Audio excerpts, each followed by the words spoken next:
feeling of being really worried about someone, but also wanting to kick him at the same time. The thank God you're alive, because now I can kill you myself story time. My husband and I were going on vacation with my 4-month-old son. 18-hour flight, 3 legs. On the first leg of the trip, the flight attendant comes by and asks us if we want some water. I gladly take some. My husband flat out refuses because he apparently thinks he's a camel. I'm like, you sure? He's like, I'm a camel. I'm good.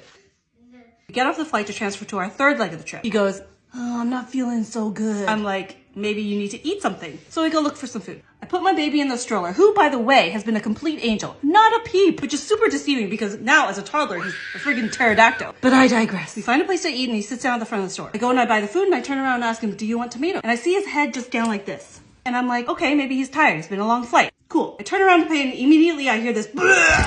I whip around and I see him slowly just fall to the ground while simultaneously pushing my son away on the stroller down the busy airport hallway.